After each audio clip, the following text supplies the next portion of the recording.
আলাইকুম, কিতা খবর আছেন বললাম। আজকে ভিডিওকে তুলে আমার তো লাভ দেখে স্যার ভিডিও মোর তো খুব ভালো লাগতো না, তুলা লাগছে কমেন্টও।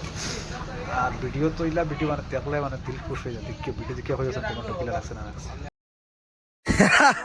যদি হরু ভাই হিসাবে যদি তোর যদি মাটিতে শরম লাগে তা আমি তোর লাগে মাতি লাই। আচ্ছা আমার একটা কথা হো, 25 বছর থেকে আমরা দয় ভাই এক লগে এক ঘরে মিলিয়ে আছি। আর এই 25 বছরের ভিতরে আমরা কত লড়াই হইছে, কত দরবার হইছে। ওইলে কিন্তু এক সপ্তাহের ভিতরে আমরা মাত বন্ধ হইতো না, আবার বেলে যেতাম আমরা। ওইলে এখন ইলাকিত হয়ে গেছে বিয়ার বাদে আমরা বিনা কোনো দরবারে একে আর গুর কাছ থেকে আলাগ হইছে। ইয়া ওলা লাগে যে না তুই আমার উপরে ভরসা করে না আমি তোর উপরে ভরসা করি। আর এগুর মাঝে গলতি খালি তোর নাই আমারও আছে। তে কিতা লাগে আমরা দয় ভাই এক লগ হইতে পারি আর না। মানুষ জাত ওলা একটা নিশার বস্তু, ওলা একটা নিশার মাঝে ফাঁসিয়া তা হই। যার লাগে যে হে জেলা জেলা দুনিয়ায় বড় হয়ে যাব, ওলা হে দুনিয়ায় সবকিছু হাসিল করে লইব। ওইলে ইলা হয় না রে আমার ভাই, হয় না। আস্তে আস্তে বয়স হওয়ার বাদে নিজের মা বাপেও লোক ছাড়ি দেন, আর নিজের বই নাই বিয়া করিয়া লোক ছাড়িয়া তুইয়া যাইন কি।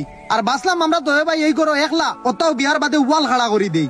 তে আমরা কিতা হাসিল করি আর এই জিন্দগির মাঝে অতখান পর্যন্ত নিজের ঘরে হুরতাল লাগি, নিজের ঘরে বেমারও লাগি, নিজের সবকিছু লুটাইবা লাগি তৈয়ার হয়ে যায়। ওইলে এক ফের থেকে জন্ম লু আমরা দয় ভাই এক গাড়ি গুড় গেছে 500 টাকা খরচ করতে ডরাই। কোন মানুষটা শয়তান যে আমরা দয় ভাই এক লগ হইতে দে না। আর আরেক কথা, ও 5 বছরের ভিতরে আমার বাইর থেকে ঘর বড় বানাই লইমু, ও 10 বছরের ভিতরে আমার বাইর থেকে বেশি মাটি লই লইমু। ইটা কিতা চলের আমরা কি করে আরানিত লাগি আর নিজের বাইরে।